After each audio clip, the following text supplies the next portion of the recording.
Today we're diving into your home is ruining your life. The psychology of the psychology of purposeful design. Now I can say it. Before I couldn't say purposeful design. It's hard to say.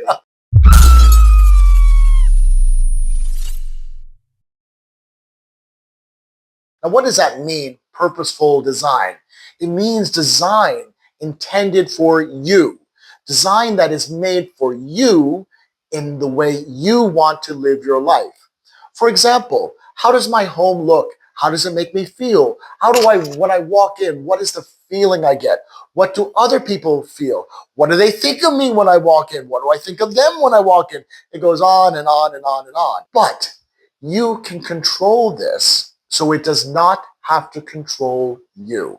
And I could just hear my New York family saying, hey, Mr. Purposeful, why doesn't your home look purposeful? I don't expect everyone to be 100% purposeful every minute of the day. But the intention is that your home can become more purposeful for you. I don't like too many purposefuls.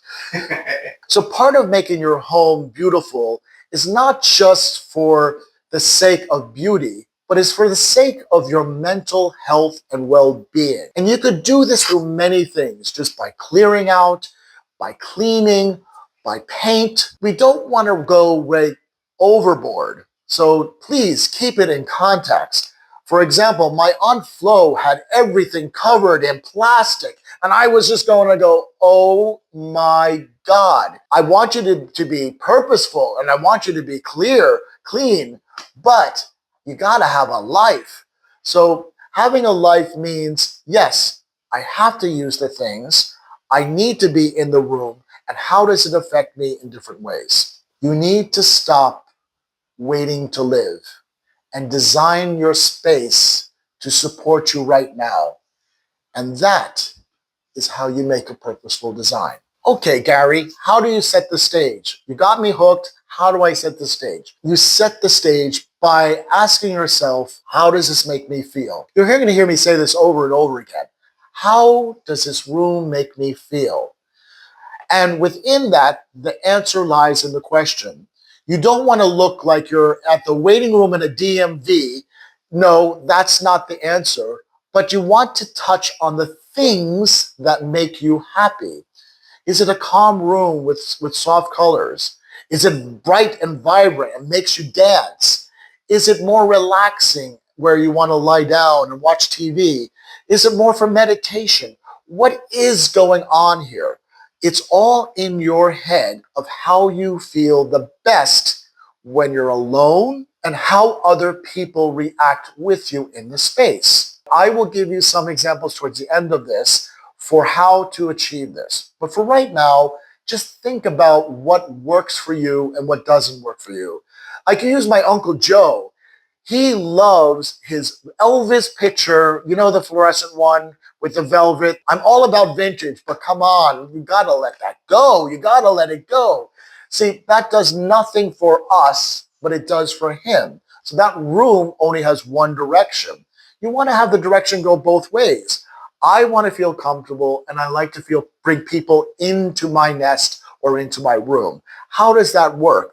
And if you want the Elvis painting, great. Create an Elvis painting room perfect for you and enjoy it. Now we have to put that into context of what is really going on psychologically. What is going on in my life right now? You have to really look at that because you could be going through really hard times. You could have a loss. You could have people coming into your life that you're happy with. But what's going on right now? I can give you a perfect example. One of my clients, she went through a horrible divorce. A horrible divorce. I was hired at the beginning, did not know that she was going through the divorce until I hired her. Well, she hired me, sorry. And when I found out, this was burn and slash, everything. I was like, no, we're not going to take down this house. We're not going to rip out all this. We're not going to do all this. Yes, I understand he is not part of your life and you want all his memories, but some of those memories are yours that you created. And that space needs to represent you. So I worked with her with what she wanted. I worked with how she wanted her space. And yes, some of his things were there. What did we do? I painted it. It turned a different color. I moved things around. Things that were really hard, yes, burn and slash those things that have to go. Get them out of here. In the end, it wasn't a space for dancing. It was a space for calmness and tranquility, bringing friends in and having a good time, having that cup of tea in the morning and look out and say, I have a good life and I can go forward. And these are proven studies about this on different things that affect human beings in a space. So let's talk about color. For example, blue is a common color. So I know when I put blue in a room, I am going to calm people down. Now, if I put yellow in, as you can guess, it's creativity. It's a little bit more vibrant. I'm bringing the level up. It's very cheerful. When I bring in red, it could create hunger. So that's why restaurants use that a lot. That creates more hunger and where I want to have more of a feast. So I can create different personalities just by the choice of color. So think about the colors that you want in your space. I can go through them all, but this is so impressive that a color, a simple color, changes your mood. Now, other things that can physically affect you with a space can be the way the room is shaped, the way the room is, the materials in the room. So these are all things that to be considered when choosing a space. For example, a lowered ceiling makes cozy and warm, where a higher ceiling can be more formal, more colder because of the scale is off. So you could choose these and play with these items. Another way is materials. Just by changing from a soft wallpaper to a hard concrete, I don't have to go and tell you this. You just know right away, one makes you feel more restricted, the concrete, and the other one makes you feel more calming. I often tell clients, put out on the table things that make them feel good. Now, you can go through your wardrobe. I like this, I like that. It gives you lots of clues what works for you, what makes you happy, what doesn't make you happy. The clues are all there. You just now have to apply them into a larger scale or into the space of your room. Now, design, as you hear all the time, is not just this thing that fashion gurus are putting through. Design is a response. We are responding to people's actions. Design is not an island, it's a response. And we are responding to the needs of many people today. By the way, that was a quote by Amanda Halley. Let me give you 3 tips on how to do this. If you're feeling the emotion of suppression, it might mean that your house is quite cluttered and you need to declutter.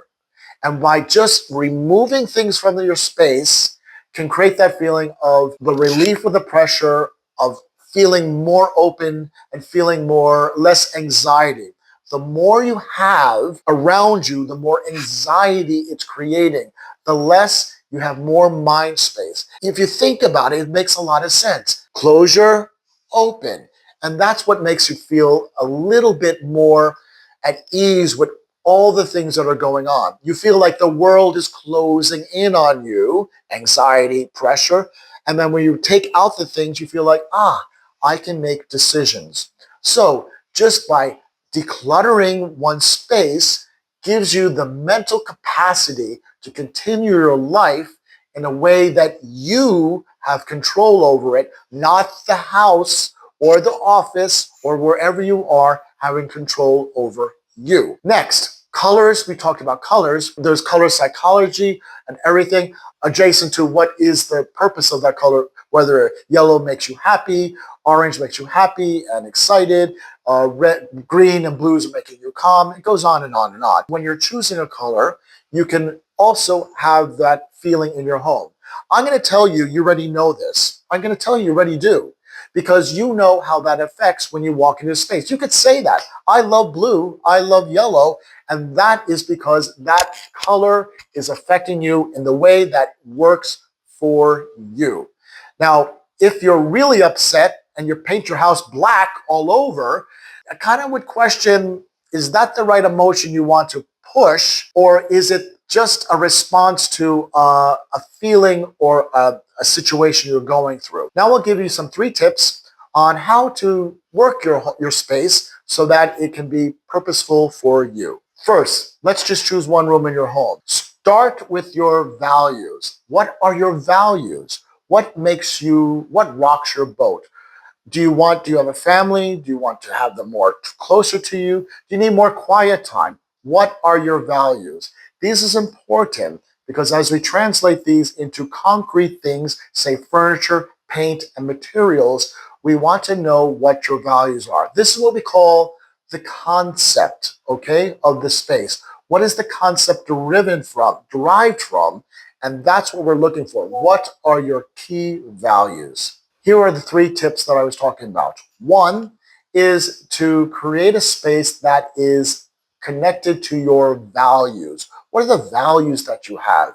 What is it that you want from that? For example, as we discussed, do you want to have friends and visitors over? Do you want to have it in meditation? What are the values of the space? And think a little bit further. We're going to go past architecture and design. What kind of life do you want? Do you want to be related to people? Do you want seclusion? What is that? That can all be created for your space if you take the time to really say, this is how I would like to live. I just also want to make it clear, no matter what your decision is, you could always change your mind. So what you want today may not be what you want tomorrow, but you can have what you want. So when you choose this, you can decide, this is what I want, and this is how I get there. Number 2, declutter. Just by decluttering your space, you create an opening for more of where you want to be in your life, in your career, or whatever.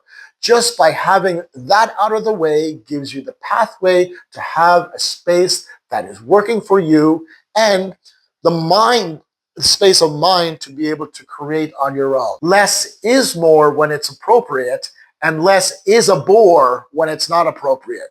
So choose which one works for you. And the third one is think about the flow. The flow is how you walk through the space when you're sitting in your seats or when you're doing whatever you're doing. What are you looking at? Are you looking out a window? Are you looking at a brick wall? Are you looking into a room? What are you looking at? How is the flow through the space working? If the flow works perfectly well, you feel like there's nothing wrong. When the flow is not working is when it's annoying you, or when you're hitting things, or when you're just saying, oh, space just drives me crazy. You know there's something wrong. Look at their flow, how it works, and how it fits best for your lifestyle. And remember, good design could change your life, but it will never protect you from the opinions of your family. They're going to give it to you no matter what. I'll see you next time. That's it. Victor, is that all? Like and share. Oh, like and share again, please. Okay. I'm out of here. See you later. Bye-bye.